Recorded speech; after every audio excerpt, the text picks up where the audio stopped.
Good evening, everyone. I'm Ron Leibowitz, president of Brandeis. My wife Jessica and I want to thank you all for joining us this evening for what I know will be a very interesting conversation from Brandeis to Disney and everything in between. We have two great conversationalists with us tonight, and I think we're all in for a treat. First, Alan Braverman.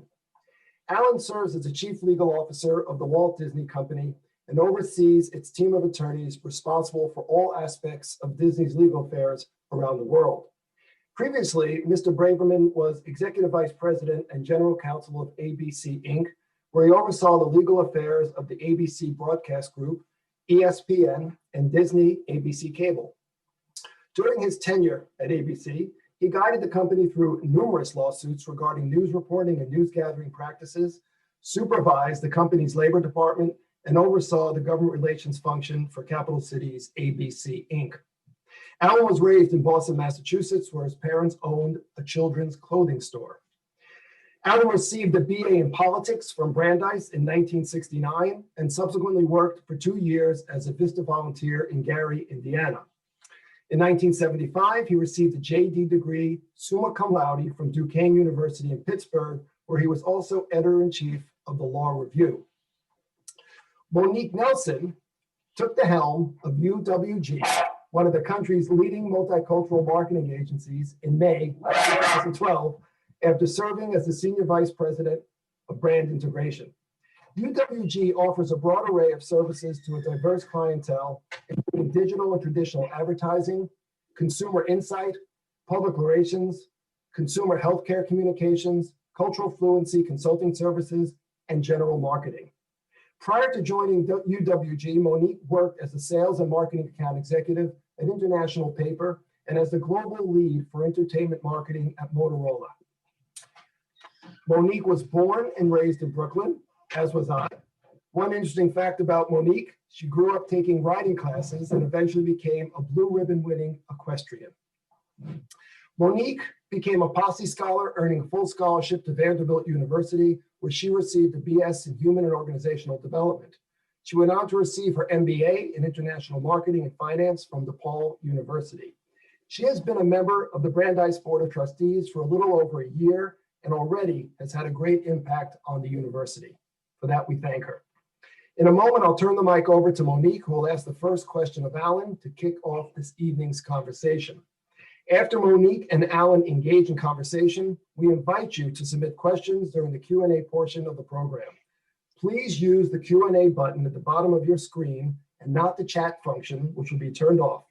And we encourage questions, so please don't be shy. Monique?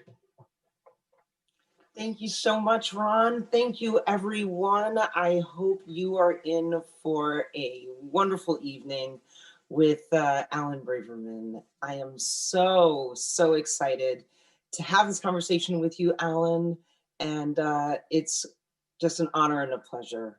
So, we've talked previously, but definitely want to frame up this conversation. We want to have some fun. We're going to, talk a little bit about your history at Brandeis and ultimately how you got here.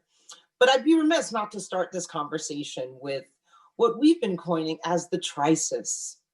And the crisis being the pandemic, the recession, depression, depending on where you are in our society, and then ultimately racial and social justice. So we're going to kind of frame this conversation around those three areas. But I wanted to start with when you graduated from Brandeis, right? You spent the mid to late 60s, which is also a very tumultuous time in our history. And here we are today in yet another tumultuous time. I'd love to just start the conversation with, then to now. And how are you feeling? Well, first of all, it's great to Zoom with everyone. And I know a few of my ex-classmates are out there, and I just want to say a special hello to them. One of the things, Monique, when we were talking the other day that really struck me that I hadn't thought about was the extent to which the 60s and now kind of bookend each other. That the 60s were a time of tremendous amount of energy, concern and mobilization around social justice issues. For me, Brandeis was certainly a place where issues regarding social justice were widely discussed, widely debated, deeply held. And then when I left Brandeis, in many respects, in Vista, for 2 years in Gary, Indiana, sometimes I think that's where I really woke up. Because the inner city of Gary was quite a learning experience, sort of building on the social justice issues where it was no longer abstract. It was quite real. And the difference between the way that I had lived my life and the way you got to witness how others were living, that was really profound. And I think that became for me, in a way, the seed of the reactions to what's happened, over the past year. With the combination of not only COVID. I remember we left our office on a Friday afternoon, not knowing when we would return, but certainly not thinking that we would still be out. We had a new CEO named in the company. We had been together as a team for only 9 days. Turned out to be a really bad year to be in the people congregating business.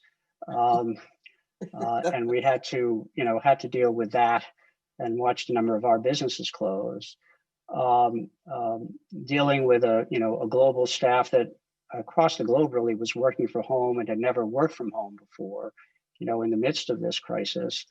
And then, the George Floyd murder happened. It provoked a series of amazing conversations. There was good in this. And in a way, I think this, Zoom culture actually enabled us to have conversations that we might not otherwise have peculiarly, because there's a network effect to Zoom. People can gather in large numbers without, the friction involved in scheduling and traveling. You just have to send around a Zoom link. We can talk more about this, but it provoked a series of really intense, we called them brave conversations, where, I think really for the first time, people felt comfortable in exposing how they were honestly feeling, which is the starting point for really making, meaningful progress. And to go back to the question you asked, the thing that I had pondered, and when you raised it, it really rang true to me, was we were so hopeful in the 60s. We really believed that we could affect permanent change. And if we had been as successful as we had hoped to have been, we wouldn't be having the conversations we were having this year. And so, one of the things we've been focusing on, is how do you avoid movements becoming a moment? Right. How do you avoid movements becoming a moment? Because that's what's happened. The great energy behind concerns, it falls away when the urgency of the moment passes. And so the focus of these conversations is we're not going to let that happen again. And in some ways, in an odd way, I think Zoom has enabled it. Absolutely. No, I'd love to stay with that. What's been that revelation for you? Why was this moment? Why are you having conversations now that you didn't have before? That your classmates, you guys were right in the middle of it. What do you think that breakdown was? How can we make sure we don't revisit this in another 51 years? I think the difference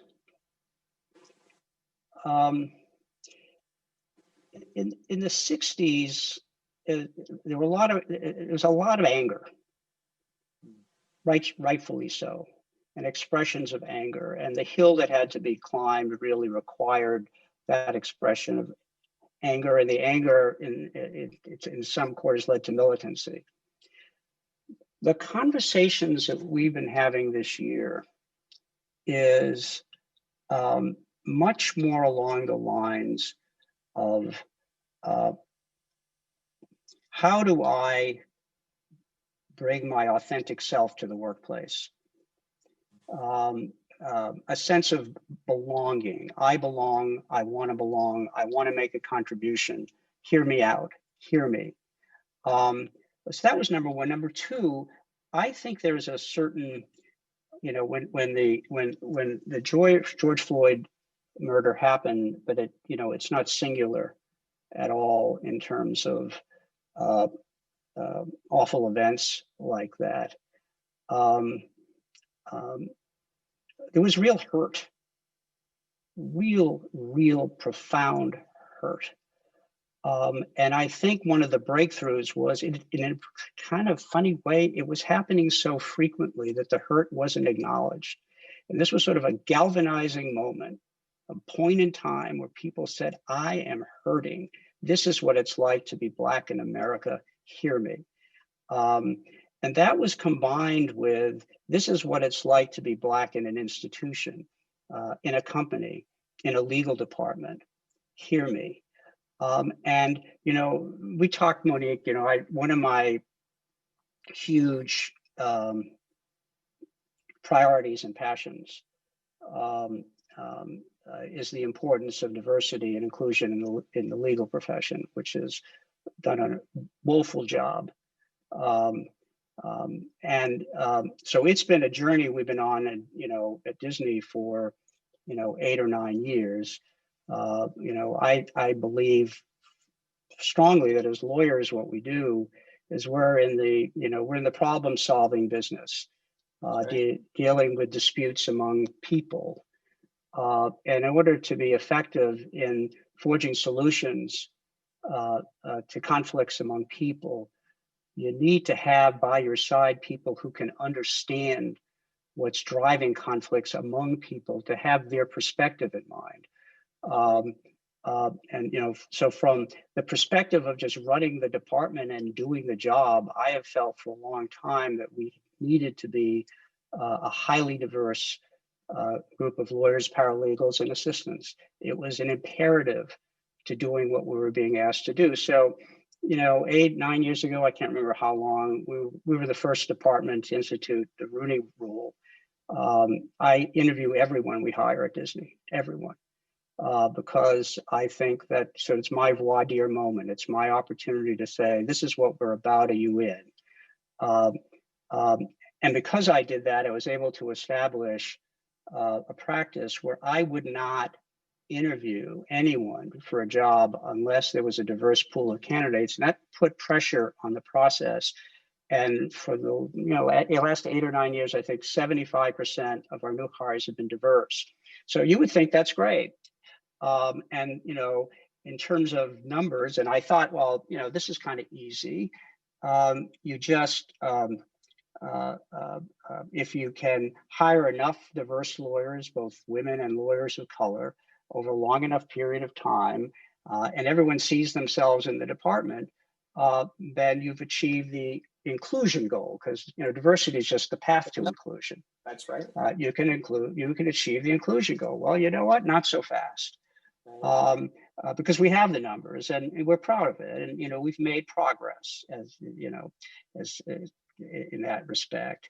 But the goal of inclusion is, as I suggested earlier, is to bring your true authentic self into the workplace. That's the key, because if you go back to the problem solving and the dimension that's added by having diverse people in a team, that only works if they feel comfortable being themselves. That's right. And that's so right. What we learned in the brave conversations that followed after the George Floyd murder was we weren't there yet. We weren't there yet. That just having people in number is not enough. That there were concerns about so-called acts of microaggression, words that are used, things that are done to reinforce differences. And it was just fantastic to sit down and have conversations. Say, if you want me to be me, if you want me to feel comfortable being me, these are the kinds of changes we have to have. And the remarkable thing about that process was people were being themselves in doing it. That's right. So I said, well, you know what? Here's the model. Let's keep Here's it. the model. Just keep doing what you're doing. So it was fantastic. And the other thing just to mention, because I think it's important, is it's not just race, it's gender. The other thing that Zoom has done, has brought work into the home. And you get to kind of witness firsthand, and I think importantly, the challenge and the conflict that caretakers have in trying to balance work and life. And for the first time, and this was been talked about, you have, whether it's you believe in the lean in, or you get out of the workplace for a while so you can accommodate your children, and then you try to come back. All kind of. This was the first time they were really raw, honest conversations from people who were suffering by trying to do it all. And it led to some really interesting conversations about, well, are we compounding the problem by the way we work that's unnecessary to get our jobs done, in terms of when we schedule meetings, how we schedule meetings, the flexibility that people are given in terms of how they do the work. And so all of that was kind of in an odd way facilitated, by the crisis and the Zoom means of communication that it promoted. Long-winded answer, but. No worries. No, thank you. I mean, listen, we're all working way more than we did prior to this. We don't have the commuting break. We don't have those natural moments, even the water cooler conversations. How do we kind of recreate that? It's been a really interesting time. I want to kind of shift the conversation a bit. We'll certainly come back to DEI for sure. But want to talk a little bit about, yes, the business you're in, while one side being, in person, you've had a tremendous success on, the streaming business. And, this is a time for, I think, courageous organizations as well. You're talking about having conversations at work that were quite taboo, probably before this moment. But now really leaning into that. And having the courage to let innovation lead. Can you talk a little bit about where Disney is, how you've been managing through that, and ultimately being in a courageous organization? How are you guys looking to not only survive but thrive through this crisis and crisis time? So this goes back. It's a really great question, important question. This goes back to I think 2005 or 6, when Bob Iger became CEO of Disney. And I had been with Bob that started at ABC in '93. Essentially, had been his general counsel for 18 years. And we did an offsite, which is frequently done when there's a new person. And I don't know about you, but I've been to a lot of them, and I don't remember many of them. But this one I remembered because he brought in a speaker and he talked about the battle between the insurgents and the incumbents. And he posited that the insurgents almost always win because the incumbents are focused on defending the business they have rather than having a finger on the pulse of changing consumer sentiments. And a great example of that even then they could use was Kodak, which was so busy defending its film business that it missed the digital revolution. And Bob at that point put a flag, in the ground and said, we are going to behave like insurgents. And it created a kind of a bit of an insurgent mentality in the company. Now, this was long before the kind of radical transformation we're seeing now. It was aided along when Steve Jobs was on our board and had kind of a profound influence in terms of understanding the importance of not asking the consumer what they want. That, you know, that old bromide that if Henry Ford said, if you ask the consumer what they want a faster horse. But you also have to anticipate their needs, and you build around quality, not quantity, and you build around innovation. And so the pillars of this, and Bob, I'm a big fan, you imagine, of Bob Iger, but he was quite brilliant. So the pillars of this were, you know, in 2005, when he became CEO, we acquired Pixar, you know, very successful animation studio for $7 billion, which back then was a lot of money. They had made 6 movies, 6 films. You were not buying the library. You were buying the, you know, you were buying the creative culture. And so the company bought Pixar, made a conscious decision of not to integrate because you didn't want to integrate to the point where you would destroy the creative culture that you were purchasing. And Steve hated lawyers, so there were no contracts. It was not a single employee at Pixar who had an employment contract. Wow.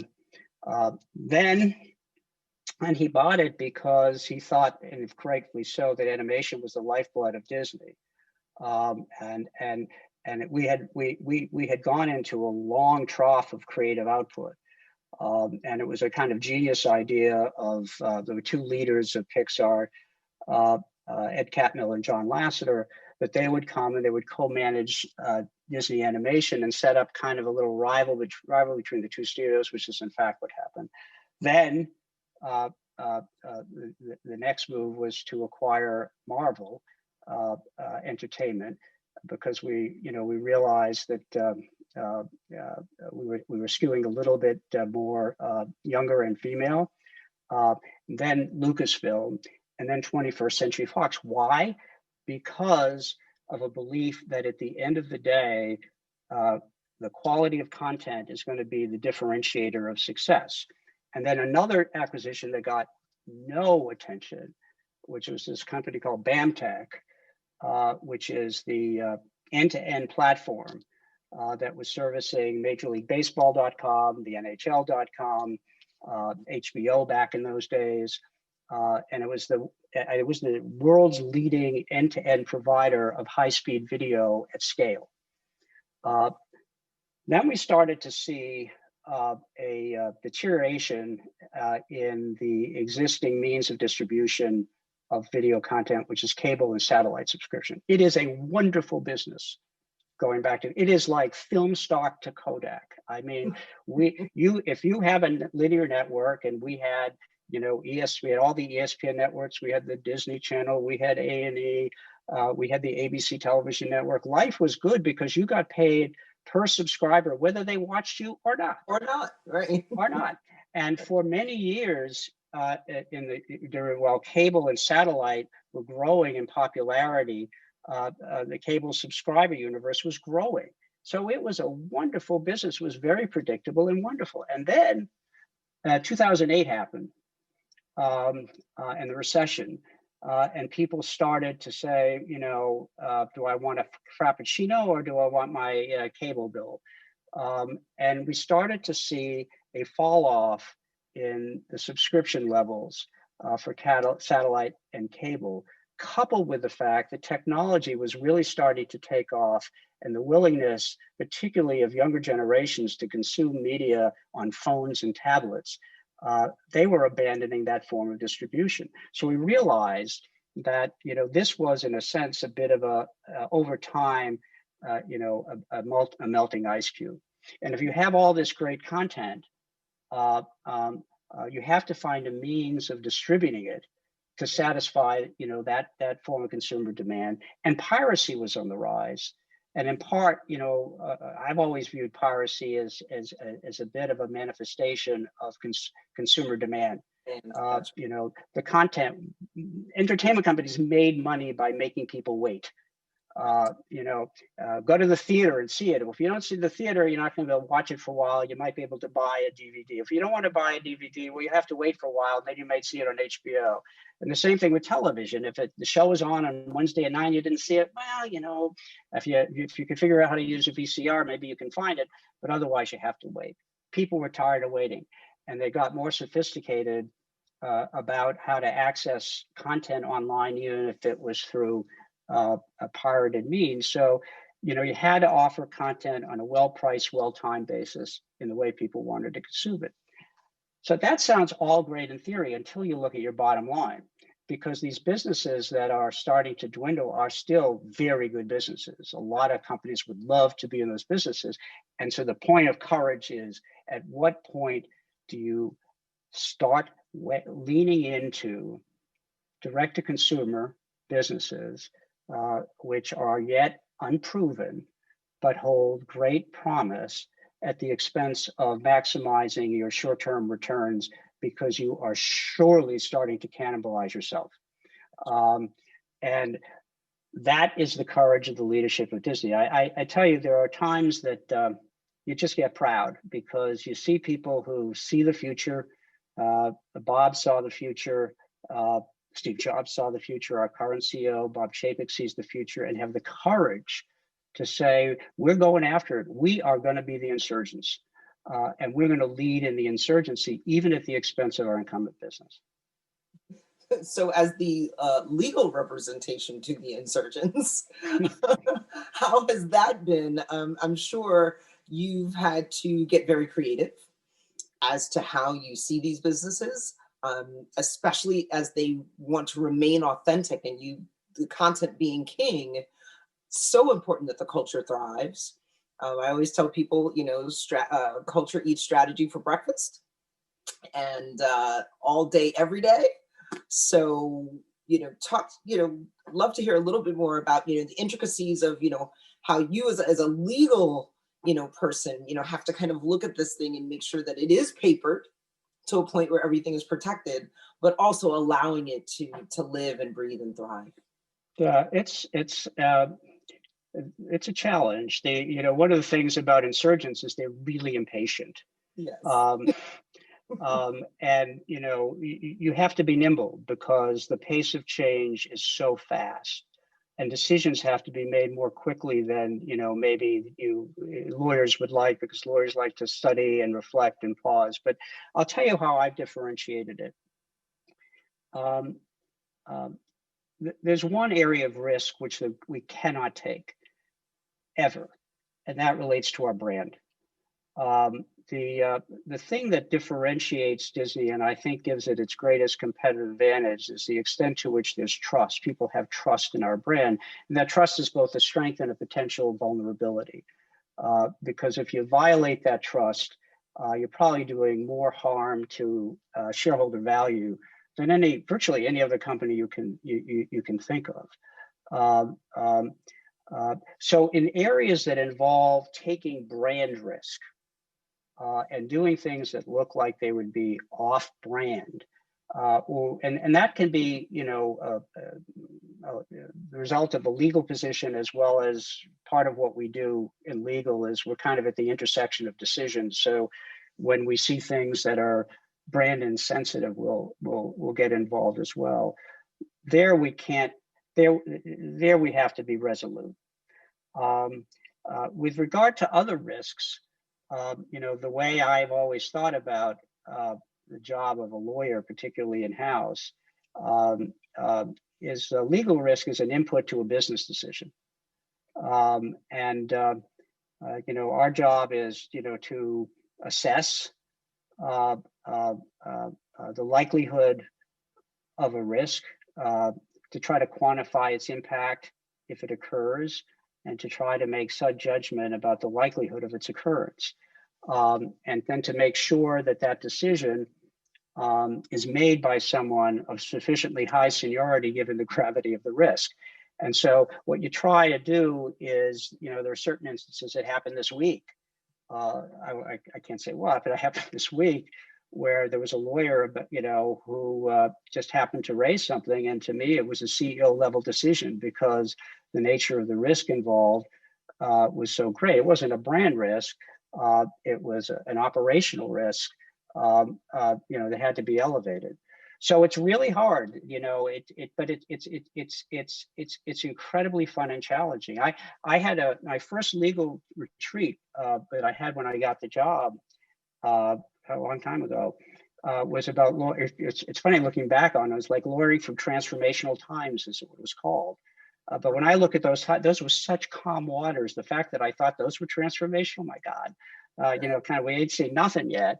But it was about this question of, our risk tolerance has to be adapted to the moment, but we don't fulfill our responsibilities by closing our eyes. We fulfill our responsibilities by doing the work, doing it with the speed that's needed, and make sure there's clarity of vision by the business people of the risk that they'll be taking in the event that they decide to go a path, unless it involves brand risk. Awesome. So I'm gonna start to shift a bit to some of the questions. They are coming in from the audience, and want to get to some of those and make sure we can capture as many as we can. So I'm going to start with, what has been your biggest legal challenge that you faced in your career?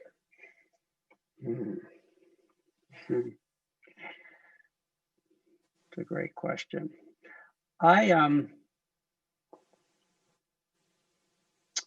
Well, I'll say, I want to start with saying, I was once asked that question by the insurance companies interview you every year before they underwrite for the company, and they said, what was your proudest accomplishment? And my answer was things you've never heard about. And I honestly think that when I look back on my career, the things that I'm most proud of are the things that we avoided. That could have been a big problem that never surfaced. I actually think that in some respects, the biggest legal challenge is what we're going through right now. So the entertainment business, whether it's television or film, was based upon a economic model with talent that would appear in films and television, where talent received an upfront payment for their services, but they would participate. They would take some risk associated with the success of the show or film. And what's called a back-end participation. And that that was a world, it kind of worked, where studios made films and television programs, and then they would sell it into the market in third-party sales. And the proceeds that were received flowed into the studio. They were accounted for. And those were the proceeds in which the talent would share in accordance with the terms of their back-end deal. That worked really well. And there are a ton of those deals. I mean, from almost the dawn of time. Now, virtually every company is migrating to a direct-to-consumer platform. We have ours, Disney Plus and Hulu. Comcast has theirs, and Peacock. HBO has theirs, and HBO Max. I think Viacom is trying to launch one. Everyone's doing their direct-to-consumer thing now. It's the new thing. What's different about that is you're selling to yourself. There are no third-party sales. So the model that was created to capture sort of the rewards in which talent would share are no longer there. Because the third-party sales are not there, but yet the contracts read that way. It's a lot of inside baseball, and HBO made an announcement the other day, and it's roiled the industry. But the issue that's being talked about is now what? because you live in a world now where there's, the phrase is used, I don't agree with it, self-dealing, where you're selling to yourself. How do you take an entire ecosystem that was created to distribute rewards on terms that no longer exist because the nature of the economics of the business have so fundamentally changed? And if you believe it, this may not be the greatest problem I've ever had, but if you believe in primacy, it's the one that's most immediate. Absolutely. Well, it's right in front of you, and it's epic, right? It's Like epic. This isn't a kind of a shift. This is an epic shift. So, you're clearly ready for this moment, and we're so happy that you are. But I want to now let's rewind the tape a little bit. We're going to go back and say, how are you so prepared? How did Brandeis and your time in the world prepare you for where you are today in your career?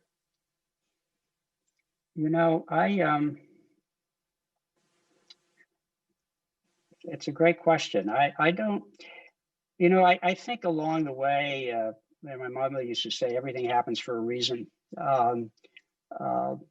Used to drive me crazy because she used to say it when I wasn't happy about something. But, I think, you put the pieces together. I think one of the things about Brandeis that I think is unique is the extent to which the school is populated by people of tremendous intellectual curiosity. Even the expression of truth into its innermost parts. I mean, it means something. In all honesty, I didn't set the world on fire academically at Brandeis, but I had a phenomenal experience at Brandeis.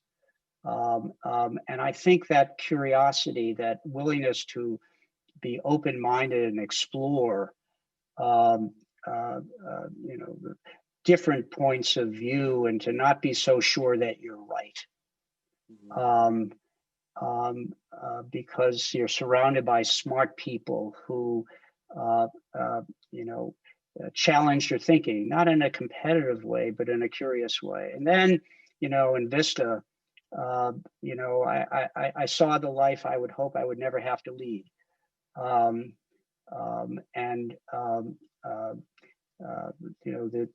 inner city of Gary were really mean streets. We were just plopped in there. In fact, we were we were trained to be Vista volunteers in northern Minnesota in an Indian reservation, and the project got canceled the night before we got placed, and we got sent to Gary. We got the open, this is like match day in medical school. You open an envelope to tell you you're going. It's Gary, Indiana. So you got to be kidding. I thought we were Indians, not Indiana. So no, we're Indiana. And we were the first white volunteers that had been sent to that city in over a year because it was thought to be maybe a little bit too dangerous. And we were really just plopped out and learned to survive. And then, in law school, I went at night. I taught during the day. And you combine those, and that was 4 years, 6 years. You wake up, and you learn not to. I've never assumed anything. I've never believed I'm entitled to anything, and that I've always believed, and each point along the way, that if you own what you're working on and you dedicate yourself to it, and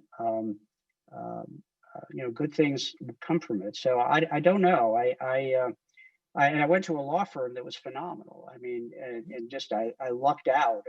It's a true story. I was very unsophisticated. I was in law school at night, fourth year, and I talked to a professor, I think 2 months before that graduation, and he said, "What are you doing after graduation?" I said, "Well, I had a nice job lined up. I was going to clerk for the Pennsylvania Supreme Court, and then I was going to go for a law firm in Pittsburgh. And he said, why are you defining your horizon so narrowly? I said, well, it's Duquesne, it's night school, I don't know. He said, do you mind if I write a letter? And he wrote a letter to a firm in Washington, and I got an interview. At that time, I was a little bit hairier than I am now, and I had kind of a full beard, and I owned one suit, which was denim. So I proudly donned my denim suit and went for my interview at this firm, which was made up of wonderful people who thought, nothing of hiring me, and they took me in and saw something, I guess.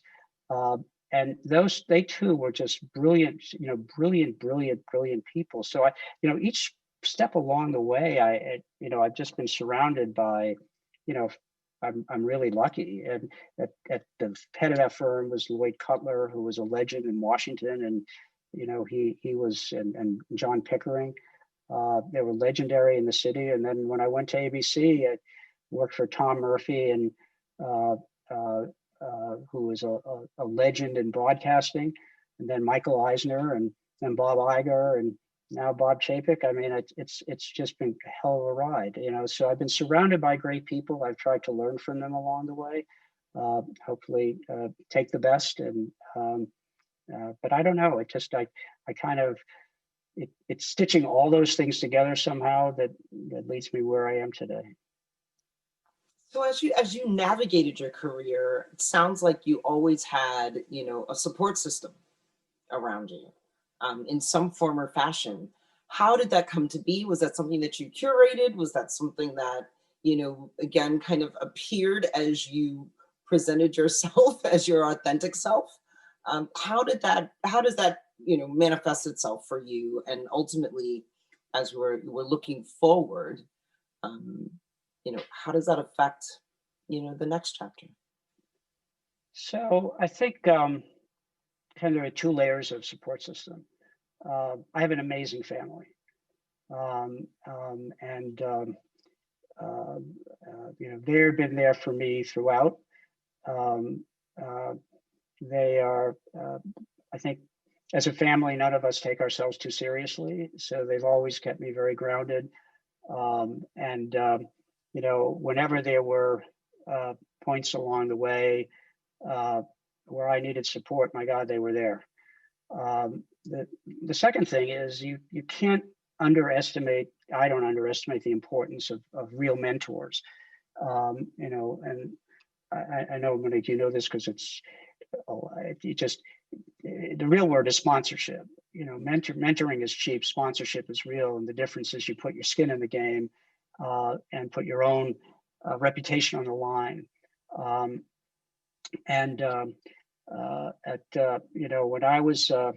When I was in Gary, there was a woman who we worked out of a settlement house in Gary, Indiana. She was an amazing woman, who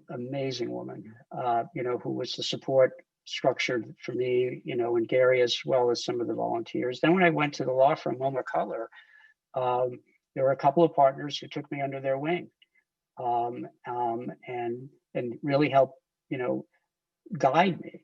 I mean, one, it's just like a very simple story. A man by the name of Max Truitt, who was kind of a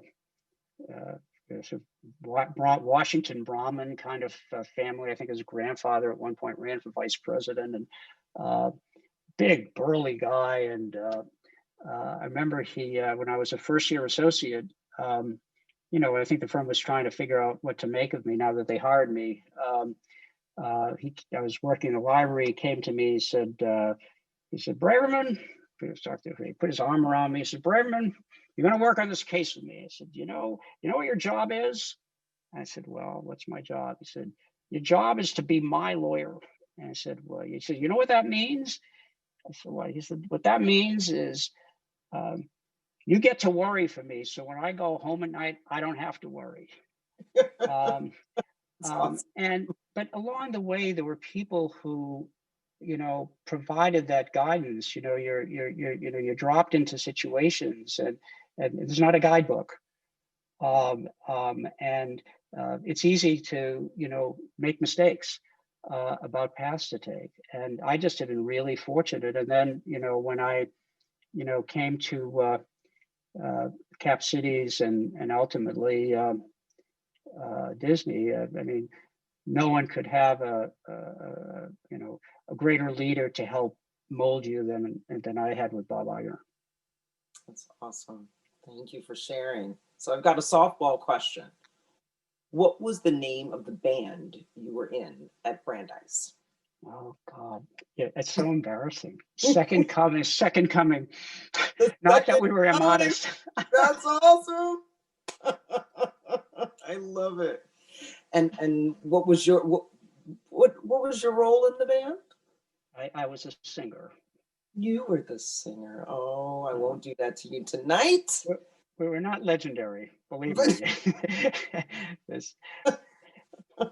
Not legendary. I absolutely love that. I absolutely love that. So I would like to go back to your 2018 American Bar Association Spirit Award, which really does, again, talk about the fact that, we've got to do it. We have to make sure that DEI is at the core of everything we do. It is the answer for innovation. It's the answer for the future. It's, the reason for people in purpose and performance, and making sure that we are all included in how we show up every day, and making sure that, entertainment is for all. And the world that you live in and create is so important that it does invoke that from every man, woman, and child all over the world.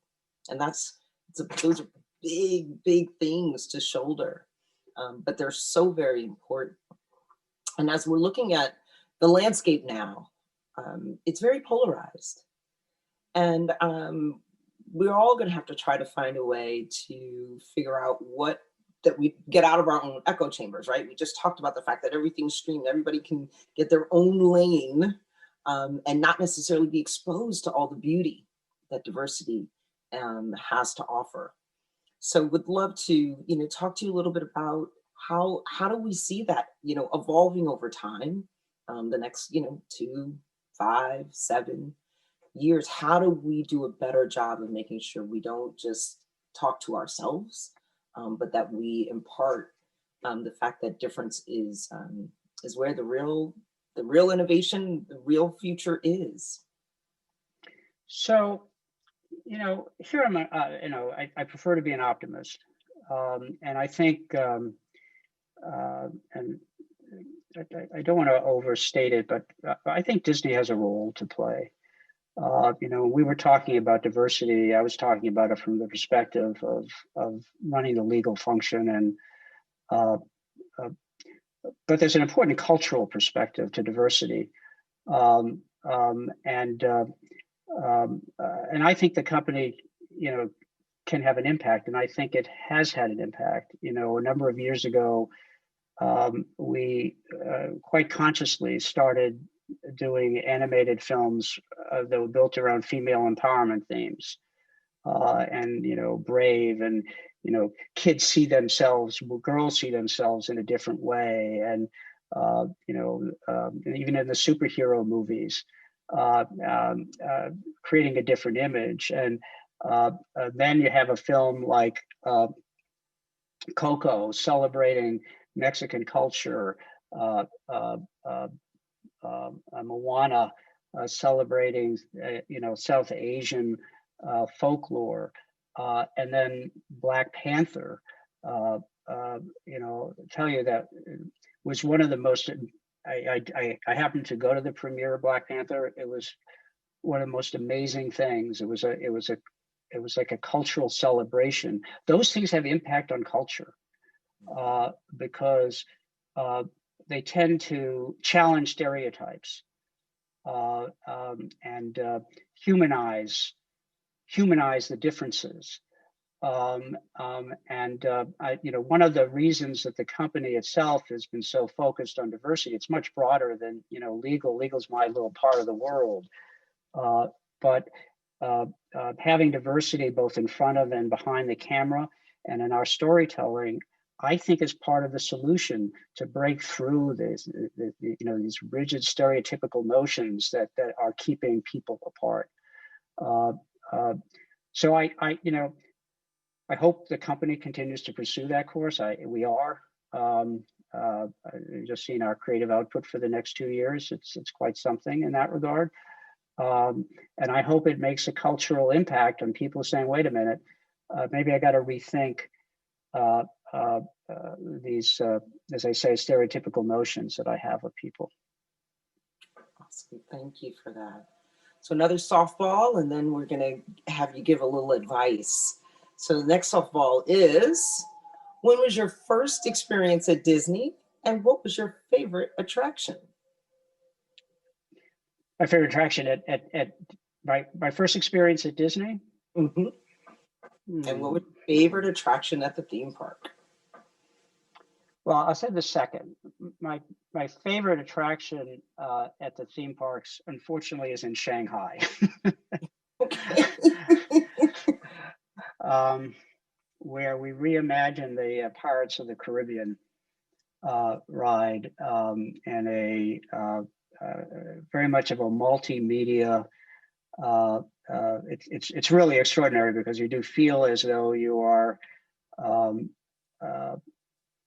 sinking underwater, even though nothing like that is happening in the middle of the sea battle. And I'd say the second one, which I haven't ridden because of COVID, but I've walked through, is our Star Wars attraction, which is 14 minutes long, which makes it the longest such attraction anywhere. And it's a culmination of every form of technology that's ever been put into it, right? It's a real adventure. Wow. I think, I won't say my first. I want to tell you, I think the memory I will always take away, and I think it maybe relates to the question. We opened Lion King in China. I believe it was in Shanghai. It could have been Beijing, and it was a brand new theater that had just been built, and it was the first musical of its kind that had been performed in China. I think Cats had been there years ago, but nothing like this. And it was in Mandarin. I